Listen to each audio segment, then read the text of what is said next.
Hello, magical minds. Welcome to eduattack.com. Myself R Dixit. ये मेरा third lecture है minimum wages act 1948 पे. आज हम कुछ उस एक्ट के हमारे इस एक्ट 1948 मिनिमम वेजेस एक्ट के आगे थोड़ा और बढ़ेंगे और आज इसे फिनिश करेंगे. ये हमारी लास्ट क्लास होगी इस एक्ट पे. तो आइए हम अपने स्लाइड की तरफ चलें. आज हम पढ़ेंगे manner of fixation of minimum wages. ठीक है, अब ये क्या बात बोलता है, ये सेक्शन 3 सब सेक्शन 2 में ये बात बताई गई है एक्ट में. कैसे फिक्स, मैनर ऑफ फिक्सेशन, किस तरीके से फिक्स होगा मिनिमम वेजेस, क्या टाइम ली क्या होगा, पीस रेट में क्या कुछ अलग होगा, ये सब आज हम इस स्लाइड में देखेंगे. तो एप्रोप्रिएट गवर्नमेंट में fix minimum rates of wages for time work, piece work, overtime rate, guaranteed time rate for those employed in piece work. ठीक है, हम एक एक करके इसे समझते हैं. अब टाइम वर्क क्या होता है? टाइम वर्क वो हो सकता है जिसमें लेबर को टाइमली पेमेंट किया जा सके. जैसे तुम 8 घंटे काम करो तो इतना हर घंटे के हिसाब से, पर आवर के हिसाब से उसको वेजेस दिया जाए. Time work known as minimum time rate. दूसरी बात आए, पीस वर्क क्या होता है? Piece work known as minimum piece rate. ये सब डेफिनेशन हैं, तो हम इसको आगे एग्जांपल के थ्रू जरूर समझेंगे. एंड ओवर टाइम रेट क्या होता है? That is minimum rate weather a time rate और पीस रेट. ठीक है, guarantee time rate for those employed in piece work for the purpose of securing to such employees a minimum rate of wages on a time work basis. ठीक है, हम इस पूरे concept को एक एग्जाम्पल से समझते हैं. सेक्शन 3 सबसेक्शन 2 ने बात किया manner of fixation of minimum rates of wages. ठीक है, टाइम रेट जिसे हम टाइमली दें. For example normal working hour है किसी फैक्ट्री में 8 घंटे. 8 घंटे किसी फैक्ट्री में नॉर्मल वर्किंग आवर है. ठीक है, तो 10 रुपए मिलता है, ₹10 पर आवर मिलता है. तो उसके हिसाब से क्या हुआ, 80 रुपए एक दिन में लेबर कमा ले जाता है. तो ये क्या हुआ, ये हुआ टाइम रेट. इसमें जो अप्रोप्रिएट गवर्नमेंट है वो टाइमली ऐसे फिक्स कर सकती है कि 1 घंटे का 10 रुपए है. अब वो अप्रोप्रिएट गवर्नमेंट फिक्स करेगी, इसमें हम कुछ नहीं कर सकते, वो गवर्नमेंट का पार्ट है. और ये कैसे क्यों होता है ये सब गवर्नमेंट जानती है. वो 10 रुपए सारी कंडीशन, सारी कॉस्टिंग लगा के ये 10 रुपए पारित कर देगी इस एक्ट में अमेंडमेंट के थ्रू. और हमें ये 10 रुपए के हिसाब से 8 घंटे कोई काम करता है तो 8 × 10 80 रुपए उसको देना पड़ेगा, क्योंकि मिनिमम वेजेस एक्ट 1948 एम्प्लॉयर पे रिस्पॉन्सिबिलिटी कास्ट करता है. और पीस रेट का मतलब हो गया कि खिलौना. फॉर एग्जाम्पल एक टॉय बनाओ आप और मैं आपको दूंगा 10 रुपए फॉर एग्जाम्पल. ठीक है, सी यहाँ लिखा है ₹10 पर टॉय. अब फॉर एग्जाम्पल एक लेबर था, सो ही मेड 3 टॉय, मतलब उसने 3 खिलौने बनाए. तो उसको कैसे पेमेंट की जाएगी? 3 टॉय इंटू ₹10, ₹30. अब इसमें government for example piece rate में 10 रुपए फिक्स कर रखी है, तो 30 रुपीज कैसे पेमेंट होगा? अगर तुम 3 टॉय बनाते हो तो 10 रुपए के हिसाब से तुम्हें 30 रुपए दिया जाएगा इस एक्ट के अकॉर्डिंगली. अब गारंटीड टाइम रेट क्या होता है? गारंटीड टाइम रेट में क्या हो गया कि अगर तुमने पीस रेट में तुम 10 रुपए पर टॉय कमा रहे थे, तो इसमें क्या हो गया, फॉर एग्जांपल तुमने पिछले पीस रेट के एग्जांपल को देखते हैं, तुमने 3 टॉय बनाए जो कि 10 रुपए का एक तुम पे बनता था देना. तुम यहाँ पे 30 रुपए ले जा रहे थे. ठीक है, यहाँ पे तुम 30 रुपए ले जा रहे थे, but under guaranteed time rate तुम्हें कितना पैसा गवर्नमेंट ने लिख रखा है कि नहीं, 50 रुपए पर डे कर रखा है. 50 रुपए तो एम्प्लॉयर को देना ही पड़ेगा एम्प्लॉय को, क्योंकि ये गारंटीड टाइम रेट के अंदर है. तो यहाँ इस गारंटीड टाइम रेट के अकॉर्डिंगली यहाँ आप अगर 3 टॉय बनाते हो तो आपको 30 रुपए नहीं 50 रुपए बल्कि पे किया जाएगा, क्योंकि अगर आप गारंटीड टाइम रेट के अंदर अगर गवर्नमेंट ने उसे फिक्स कर रखा है तो. ठीक है, पीस रेट अलग था, टाइम रेट अलग है, गारंटीड टाइम रेट अलग है. अगर पीस रेट में तुम 3 टॉय बनाते हो 10 रुपए के हिसाब से तो तुम 30 रुपए ले जाते हो, लेकिन अगर गवर्नमेंट ने उसे गारंटीड टाइम रेट के अंदर फिक्स किया हुआ है तो वहां पे लिखा है कि 50 रुपए तो देना पड़ेगा, तो 3 टॉय से मतलब नहीं होगा, वहां पे आपको 50 रुपए तो देना ही पड़ेगा। हाँ, अगर आपने फॉर एग्जाम्पल यहाँ पे आपने ज्यादा टॉय बनाए थे, तो फॉर एग्जाम्पल 6 टॉय बनाए थे तो 6 × 10 यहाँ आप 60 रुपए आराम से ले जाओगे। ठीक है, दोनों में से जो ज्यादा हो गए मान लो आप। और ओवर टाइम रेट क्या होता है, जैसे 8 घंटे नॉर्मल है, 2 घंटे आपने एक्स्ट्रा काम किए तो ये टाइम रेट के अकॉर्डिंगली 100 पर आवर मिल सकता है और 30 रुपीज पर पीस मिल सकता है। फॉर एग्जाम्पल है ये, अगर टाइमली मुझे उस 2 घंटे का पेमेंट करना है, अगर वो एम्प्लॉयमेंट अगर टाइम रेट के अकॉर्डिंग फिक्स है तो वो तो टाइमली, जैसे फॉर एग्जांपल 100 रुपये प्रति घंटा आपने काम किया ले जाओ। ठीक है, ओवर टाइम रेट अगर पीस में वो काम किया था तो 30 रुपये पर पीस। फॉर एग्जांपल अगर फैक्ट्री ने 30 रुपीज पर टॉय रखा है तो वहां 30 ले जाओगे। तो ओवर टाइम का भी गवर्नमेंट ने अच्छे से ख्याल रखा है। ये सारी बात हमें सेक्शन 3 सबसेक्शन 2 बताता है। आइए हम आगे चलते हैं। Procedure for fixing the minimum wages section 5 ने बताया है कि कैसे फिक्स किया जाएगा। तो बोला गया कि appropriate government can follow either of the 2 methods, मतलब यहां 2 मेथड बताए गए हैं जिससे कि एप्रोप्रिएट गवर्नमेंट मिनिमम वेजेस को फिक्स कर सकती है। वो कैसे, प्रोसीजर क्या है, वो कैसे जाके मतलब कैसे चल के वो उसने फिक्स किया, क्या क्या करवाया उसने, क्या उसने कुछ कमेटी फॉलो करवाई, कमेटी बनवाई, क्या हुआ उसमें, कमेटी में कैसे लोग थे, कहाँ वो कैसे एडवर्टाइज हुआ, कैसे कहाँ ऑफिशियल गैजेट में क्या छपा, वो सारी बात हम सेक्शन 5 के हेड में करेंगे। Can follow either of the 2 methods. अब method for fixing the wages क्या है, 2 मेथड। उन 2 मेथड के नाम है, पहला कमिटी मेथड। अब यहाँ पे जान जाइए कि इस कमिटी मेथड को हम लोग, अगर एग्जामिनर जो है वो बोल सकता है कि इसे फर्स्ट मेथड भी कहते हैं। एक्ट में लिखा है कि ये फर्स्ट मेथड भी इसे कहते हैं। और ये सेक्शन किस सेक्शन में आता है, कमिटी मेथड। जैसे वो सेक्शन ऊपर 5 है तो ये सेक्शन 5 सबसेक्शन 1 क्लॉज ए में आती है ये बात, कमिटी मेथड। अब हम आगे वाली स्लाइड में देखेंगे कमिटी मेथड डिटेल में क्या होता है। फॉर एग्जाम्पल अभी बस नाम पढ़ लीजिए, कमिटी मेथड जिसे हम फर्स्ट मेथड भी कहते हैं, और दूसरा है नोटिफिकेशन मेथड जिसे कि हम ऑब्वियसली जब उसे फर्स्ट कहते हैं तो इसे सेकंड मेथड कहते हैं। और ये सेक्शन बात करता है 5 सबसेक्शन 1 क्लॉज, यहाँ लिख देता हूं मैं, क्लॉज बी में। ठीक है, नोटिफिकेशन मेथड बात करता है ये। अब हम देखते हैं आगे कमिटी मेथड क्या होता है। जैसा कि कमिटी मेथड जो है वो फर्स्ट मेथड उसे कहते हैं, वो सेक्शन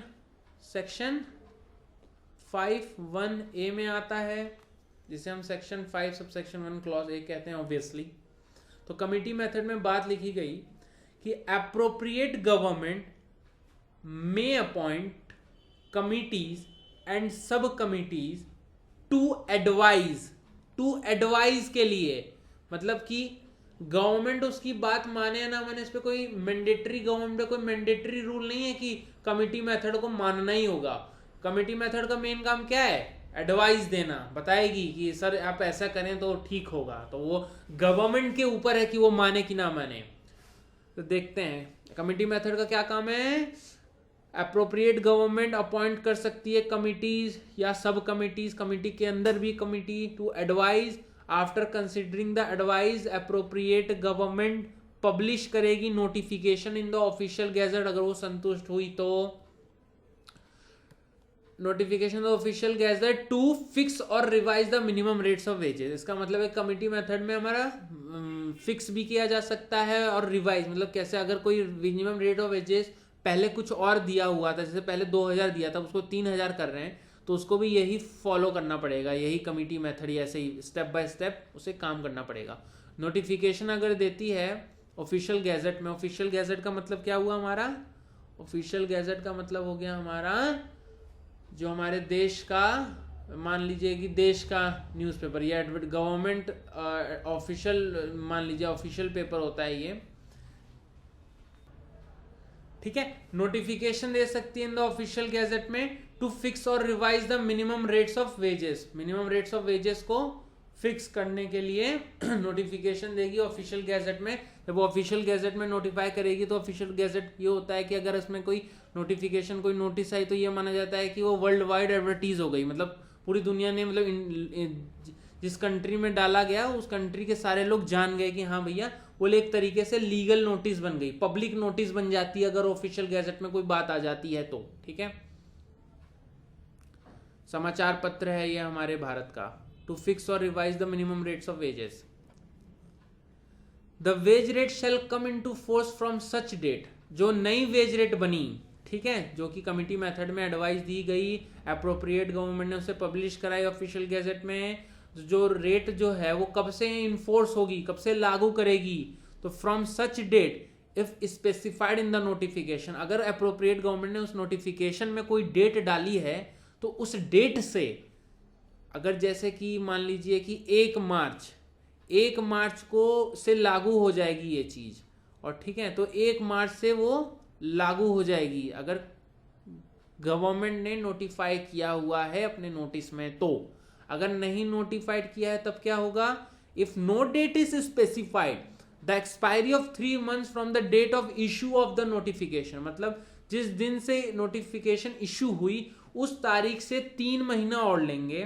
ठीक है, तो यहाँ पे अगर यहाँ पे कोई इशू ऑफ नोटिफिकेशन हुई तो इस तारीख से लेके, ठीक है, 3 महीना 3 months तक हम रुकेंगे, तब तक ये नहीं होगी। If no date is specified the expiry of 3 months from the date of issue of notification, ये 3 महीने किसके एक्सपायरी के बाद, सपोज अब यहाँ पे एग्जांपल देख लीजिए, सपोज यहाँ पे 1 जनवरी को नोटिस इशू हुआ, ठीक है, तो इससे 3 महीना ले लीजिए, जनवरी, फरवरी, मार्च, ठीक है, तो इसका मतलब है कि यहाँ पे 1 अप्रैल को, पूरा जनवरी गया, फरवरी गया, मार्च गया, 1 अप्रैल को ये नोटिफाइड हो जाएगी, मतलब ये केम इनटू फोर्स हो जाएगी, ये एक तरीके से फोर्स में आ जाएगी, यहां से ये चेंज हो जाएगा, इसकी चेंज की डेट क्या होगी, 1 अप्रैल। ठीक है, तो ये था हमारा कमिटी मेथड, जिसे हम सेक्शन 5 सबसेक्शन 1 क्लॉज ए में हमने देख लिया बहुत अच्छी तरीके से, बहुत इजी था। आगे एक दूसरा हमने पढ़ा था, एक कमिटी मेथड है, एक नोटिफिकेशन मेथड, तो आइए नोटिफिकेशन मेथड भी कर लें। जैसे कि नीचे नोट दिख रहा है आपको कि committee appointed is only advisory body, मैंने पहले ही बता दिया कि इसका काम सिर्फ एडवाइजरी बॉडी का है, एडवाइस देगी, गवर्नमेंट इस पे बाउंड नहीं है कि वो उसकी रिकमेंडेशन एक्सेप्ट करे या ना करे, गवर्नमेंट पे उसने कोई वो नहीं, ऑब्लिगेशन नहीं डाला कि आप तुम्हें ये लेना पड़ेगा, government can boycott this thing, मतलब वो नहीं भी ले सकती है, हम क्यों लें, इट्स बिकॉज उसका जो रोल है कमिटी मेथड का, उसका एडवाइजरी इन नेचर है, दैट्स वाई। ठीक है, आगे चलते हैं नोटिफिकेशन मेथड, जिसे हम क्या कहते हैं, सेक्शन, ये है हमारा सेक्शन 5 सबसेक्शन 1 क्लॉज बी, जिसे हम कहते हैं सेकेंड मेथड भी।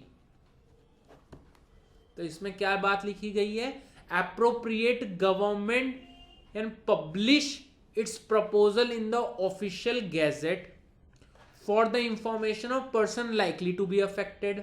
ठीक है, अप्रोप्रिएट गवर्नमेंट ऑफिशियल गैजेट में एक प्रपोजल पब्लिश करेगी क्या कि अगर इस मिनिमम रेट ऑफ वेजेस को लाया गया तो क्या कोई पर्सन इससे अफेक्ट होने वाला है, and specify a date not less than 2 months from the date of notification on which the proposal will be taken into consideration. मतलब कि जब अप्रोप्रिएट गवर्नमेंट प्रपोजल लाएगी तो वो स्पेसिफाई करेगी not less than 2 months, not less than 2 months, मतलब 2 महीना से ज्यादा का टाइम नहीं लेगी वो अपने नोटिफिकेशन, मतलब कि अपने लोगों के कंसिडरेशन लेने में, कि किसी को कोई आपत्ति तो नहीं है, from the date of notification proposals will be taken into consideration, मतलब इससे किसी को इस मिनिमम रेट ऑफ वेजेस को चेंज करने से किसी को आहत तो नहीं होगा, कुछ किसी को कुछ परेशानी तो नहीं है। अप्रोप्रिएट गवर्नमेंट वो ऑफिशियल गैजेट में डलवाएगी और उसी जिसको होगा वो अपना नोटिफाई करेगा। द रिप्रेजेंटेशन रिसीव, अब रिप्रेजेंटेशन आ सकता है, कैसे आ सकता है वो डिपेंड करता है गवर्नमेंट ने क्या प्रोसीजर फॉलो किया है, मेल से किया है, कॉल करके पूछा है या किसी यूनियन से पूछा है, लेबर यूनियन मान लीजिए, किसी की तो नहीं हो रहा है उसमें से, या मान लीजिए कुछ चिट विट करवाया है, कैसे भी तरीके से गवर्नमेंट उसको रिप्रेजेंटेशन को रिसीव करा सकती है। ठीक है, अगर कोई उससे आपत्तिजनक हो तो वो अपना आवाज उठा सकता है। The representation receive will be considered by the appropriate government, जिसे कोई आपत्ति है वो कंसिडर करेगी अप्रोप्रिएट गवर्नमेंट, क्या परेशानी है क्या है। It will also consult the advisory board and thereafter fix और रिवाइज, एडवाइजरी बोर्ड से वो कंसल्ट करेगी और उसके अकॉर्डिंगली वो फिक्स कर सकती है या रिवाइज कर सकती है minimum rates of wages by notification of in the official gadget. मतलब वो नोटिफाई करके ही, जैसे उसने लोगों से पूछा कि आपको आपत्ति तो नहीं है, लोगों ने 2 महीने का टाइम दिया, 2 महीने के टाइम में लोगों का प्रपोजल कंसिडरेशन आ गया, गवर्नमेंट ने रिप्रेजेंटेशन रिसीव किया, सबकी बात सुनी, कंसल्ट करेगी एडवाइजरी बॉडी से और देयर आफ्टर फिक्स और revise the minimum rates of wages in official gazette. Official gazette में वो सारा प्रोसीजर, मतलब स्टेप्स हैं, ये पूरे स्टेप्स हैं, इन स्टेप्स को फॉलो करके वो आखिरी में ऑफिशियल गैजेट में छपवा के नई minimum rates of wages fix करवा देगी अंडर द नोटिफिकेशन मेथड। ठीक है, आगे चलते हैं। Minimum wages whether to be paid in cash और काइंड। मिनिमम वेजेस जो हैं, जो एम्प्लॉयर क्या उसे पेड करेगा, कैसे, कैश देगा कि काइंड में दे सकता है, बेनिफिट्स इन काइंड। ये हमें सेक्शन 11 ये बात बताता है। क्या बोलता है सेक्शन 11?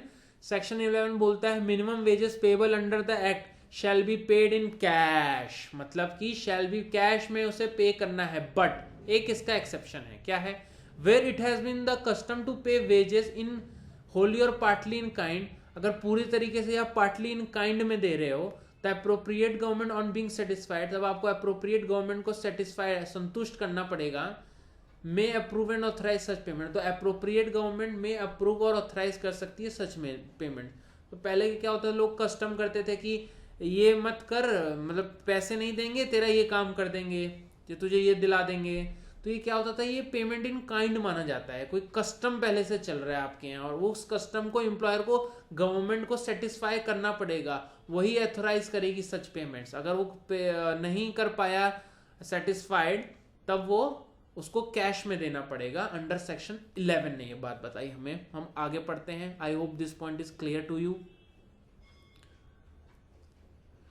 ऑफेंसेस एंड पेनल्टीज, अब ये बात करता है मेन, जो भी इस पूरे एक्ट का, जो हमने पूरे एक्ट में पढ़ा, इसकी कोई भी प्रोविजन अगर कोई एम्प्लॉयर अगर कोई, या फिर कोई भी ऑथराइज या इसमें भी प्रिस्क्राइब पर्सन जो गवर्नमेंट ने प्रिस्क्राइब किया है, इसका उल्लंघन करता है, मतलब कॉन्ट्रावीन करता है any of the provisions of the minimum wages act 1948, तब इसमें क्या पेनल्टी, क्या ऑफेंस, इस एक्ट में क्या सजाएं लिखी हैं, आइए इसे पढ़ते हैं। ये हमारे लेक्चर की लास्ट प्रोविजन है, देखते हैं। सेक्शन 22 ने बोला, any employer who pays to any employee less than the minimum rates of wages, minimum rates of wages से जो कम देगा, ऑब्वियसली वो क्राइम तो हो ही गया, fixed for that employees class of work और less than the amount due to him under the provision of this act shall be punishable। कैसा punishment है भाई, देखें, with imprisonment for a term which may extend to 6 महीना, 6 महीना की jail हो सकती है भाई साहब को, और with fine which may extend to 500 rupees, और with both 500 रुपए का जुर्माना लग सकता है और 6 महीने की सजा। बोथ का मतलब क्या, 6 महीने की सजा प्लस 500 रुपए दोनों ही लग सकता है। अरे वाह, मतलब पैसे भी देने पड़ेंगे, जेल भी जाना पड़ेगा। अगर सेक्शन 22 ने ये बात बताई, अगर कोई हमारे किसी प्रोविजन ऑफ द एक्ट का उल्लंघन करता है तो, ठीक है। अब देखिए, दोनों में ही दोनों एनी एम्प्लॉयर है, एम्प्लॉयर पे कितनी सारी इसमें रिस्पॉन्सिबिलिटीज डाली गई हैं एक्ट में। हालांकि असलियत में इसका, इस एक्ट की जो पेमेंट अमाउंट है, जो कि पेनल्टी है 500 रुपीज, इसे थोड़ा सा गवर्नमेंट को और अमेंड करके ना चेंज करना चाहिए। अगर यहीं पे 50,000 होता तो इस एक्ट का इन रियलिटी बहुत ही अच्छा इस एक्ट को यूज हो पाता। इस एक्ट को ठीक से इंप्लीमेंट करने के लिए गवर्नमेंट को थोड़ा सा, एक छोटी सी वो है कि गवर्नमेंट अगर चाहे तो उसकी पेनल्टीज बढ़ा दे, तो ये एक्ट असलियत में एक प्रॉपर एक्ट होगा और इसे लेबर असली में, जो कि अभी थोड़ा सा अकॉर्डिंग टू द पेनल्टी के कारण इसकी वैल्यू थोड़ी कम हो रही है इन रियलिटी, बट अगर पेनल्टी बढ़ जाए ना तो इसकी एक्ट की इम्प्लीमेंटेशन बेहतर हो जाएगी। चलिए वो काम तो गवर्नमेंट का है। सेक्शन 22 कैपिटल ए क्या बोलता है? एनी एम्प्लॉयर हु कॉन्ट्रावीन्स, कोई उल्लंघन किया, any provision of this act और ऑफ एनी रूल और ऑर्डर, कोई रूल अप्रोप्रिएट गवर्नमेंट ने कोई रूल पारित किया, उसका तुमने उल्लंघन कर दिया, और ऑर्डर कोई ऑर्डर पास किया, made thereunder shall if no shall be punishable if no other penalty is provided for such contravention by the act be punishable with fine which may extend to 500 rupees। तब 22 में ए में बोला कि 500 rupees आपको fine लग जाएगा अगर आपने कोई प्रोविजन कॉन्ट्रावीन करी, मतलब जो मिनिमम रेट्स ऑफ वेजेस नहीं दिया, इससे नहीं है, उसको छोड़ के कुछ और किया तो 500 रुपए का जुर्माना आप पे हो जाएगा। सो आई होप आपको ये लेक्चर पसंद आया हो, आपने ठीक से समझा हो, और इस चैप्टर की मेन जो चीज़ें थी वो मैंने आपको बता दिया हूँ। आई होप आप इससे आपको बहुत अच्छी हेल्प मिले। सो हम अब नेक्स्ट लेक्चर में मिलेंगे, तब तक के लिए thank you and keep learning.